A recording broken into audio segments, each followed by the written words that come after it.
नमस्कार। आज हम 1972 की एंडीज विमान दुर्घटना की उस सच्ची कहानी पर बात कर रहे हैं जो मतलब इंसान की हिम्मत की हदों को दिखाती है। हमारे पास जो जानकारी है वो उस डरावनी यात्रा और उसके बाद जो हुआ उस पर रोशनी डालती है। कोशिश यही है कि उन 72 दिनों की कहानी से हम जरूरी सबक समझ सकें। तो सोचिए जरा, उरुग्वे की एक रग्बी टीम, उनके दोस्त, परिवार वाले सब एक चार्टर्ड प्लेन फेयरचाइल्ड FH-227D में चिली जा रहे थे। मजेदार सफर की उम्मीद थी, पर एंडीज पहाड़ों के ऊपर मौसम बिगड़ा और शायद कुछ नेविगेशन में गड़बड़ी हुई। प्लेन पहाड़ों से टकरा गया। ये हुआ 13 अक्टूबर 1972 को। विमान के 2 टुकड़े हो गए और 45 लोग थे उसमें, जिनमें से 12 की तो उसी वक्त मौत हो गई। हाँ, और जो बच गए वो फंसे थे दुनिया की शायद सबसे मुश्किल, सबसे खतरनाक जगहों में से एक में। ऊंचे पहाड़, तापमान 0 से बहुत नीचे और चारों तरफ बर्फी बर्फ और विमान का मलबा। शुरुआती शॉक के बाद उनको फौरन अंदाजा हो गया होगा कि हालत कितनी ज्यादा खराब है। न खाना, न गर्म कपड़े, न मेडिकल हेल्प, और बाहर की दुनिया से कांटेक्ट का तो कोई सवाल ही नहीं था। मतलब जिंदा रहने की जंग उसी पल शुरू हो गई। बिल्कुल। दिन बीतते गए, फिर हफ्ते बन गए। उनके पास जो थोड़ा बहुत खाने का सामान था, जैसे कुछ चॉकलेट्स थीं, शायद कुछ शराब की बोतलें, वो सब तेजी से खत्म हो गया। फिर कहानी में वो मोड़ आता है जिसके बारे में बात करना भी बहुत मुश्किल है। जो जानकारी मिलती है वो बताती है कि जिंदा रहने की जो जबरदस्त इच्छा थी और भूख जो बर्दाश्त के बाहर हो रही थी, उसके बीच उन्होंने एक बहुत ही मुश्किल, दिल दहलाने वाला फैसला लिया। हाँ, वो फैसला अपने मृत साथियों के शरीर का मांस खाने का। ये कोई अचानक में या आसानी से लिया गया फैसला नहीं था। सोर्सेज बताते हैं कि इस पर काफी बहस हुई। अंदर ही अंदर नैतिक और शायद धार्मिक द्वंद्व भी चला। कई लोगों के लिए तो ये सोचना भी नामुमकिन था, लेकिन आखिरकार जब मौत बिल्कुल सामने खड़ी थी तो इसे ही जिंदा रहने का एकमात्र तरीका मान लिया गया। ये दिखाता है कि वो किस हद तक की निराशा और मजबूरी में थे। ये सोचना भी कितना मुश्किल है कि उस फैसले तक पहुंचना और फिर उसके साथ जीना कितना भारी रहा होगा। और ये सिर्फ भूख की बात नहीं थी, है ना, और भी मुश्किलें थीं। बिल्कुल नहीं, सिर्फ भूख नहीं थी, उन्हें पीने के पानी के लिए बर्फ पिघलानी पड़ती थी। वो भी अपने आप में एक बड़ा काम था। विमान के जो टूटे हुए हिस्से थे उनसे जैसे तैसे उन्होंने रहने की एक जगह बनाई, लेकिन फिर भी बर्फीले तूफान और एवलांच मतलब हिमस्खलन का खतरा तो हर वक्त था। एक एवलांच ने तो कुछ और लोगों की जान भी ले ली थी बाद में।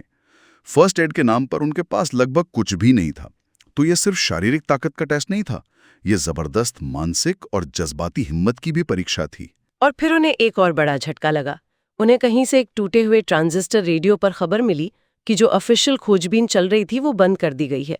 उन्हें मरा हुआ मान लिया गया था।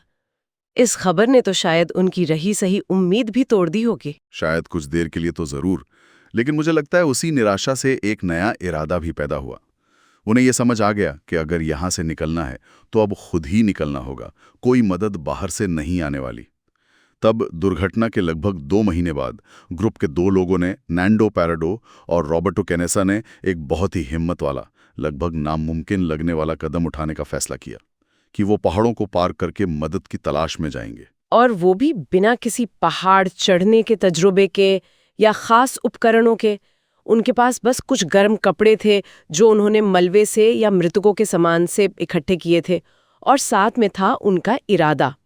ये 10 दिनों की एक ऐसी यात्रा थी जिसे क्या कहें, शब्दों में बयान करना मुश्किल है। हजारों फीट ऊंचे बर्फीले पहाड़, जमा देने वाली ठंड और थकान की हद। हाँ, ये सिर्फ एक सफर नहीं था, ये इंसान की इच्छा शक्ति की इंतहा थी। जानकारी मिलती है कि कैसे उन्होंने अंदाजे से रास्ता तय किया, कैसे रातें गुजारी, कैसे एक दूसरे को हिम्मत बंधाई, और आखिरकार 10 दिन बाद जब वो लगभग हिम्मत हार चुके थे, उन्हें चिली की तरफ नीचे पहाड़ों में एक नदी दिखी और फिर एक चरवाहा दिखा, सर्जियो कैटलान। वही उनका बाहर की दुनिया से पहला संपर्क बना। अच्छा, और उसी मुलाकात की वजह से रेस्क्यू ऑपरेशन दोबारा शुरू हुआ। दुर्घटना के 72 दिन बाद जब दुनिया शायद उन्हें भूल चुकी थी, 16 लोग जिंदा पाए गए। इसे एंडीज का चमत्कार कहा गया। पर क्या यह सिर्फ किस्मत थी या कुछ और? देखिए, चमत्कार शब्द शायद उस पूरी कहानी की गहराई को नहीं समेट पाता। हाँ, उनका बचना यकीनन अविश्वसनीय था, पर यह सिर्फ किस्मत नहीं थी। ये उनकी हिम्मत थी, उनका आपसी सहयोग था, उनका लीडरशिप थी, जो समय समय पर बदली भी और जिसमें तनाव भी आया, और मुश्किल हालात में नियम बनाने और उनको मानने की उनकी काबिलियत का नतीजा था। जो सोर्सेज हैं उनमें उन छोटी छोटी जीतों का भी जिक्र है, कैसे उन्होंने पानी का इंतजाम किया, कैसे चोटों का जैसे तैसे इलाज किया। ये दिखाता है कि बहुत ज़्यादा दबाव में इंसान क्या क्या कर सकता है। तो आखिर में इस पूरी कहानी से हम क्या समझ सकते हैं?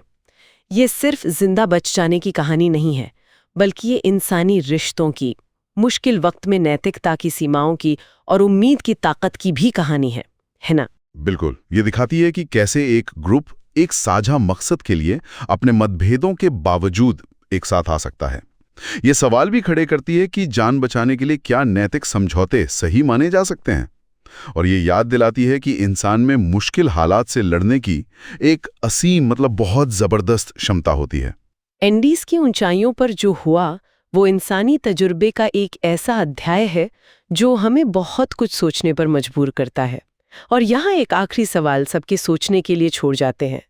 उन 72 बर्फीले दिनों के अनुभव ने उन 16 जिंदा बचे लोगों को हमेशा के लिए कैसे बदल दिया होगा, और उनकी कहानी से हम अपनी जिंदगी की चुनौतियों का सामना करने के बारे में क्या सीख सकते हैं?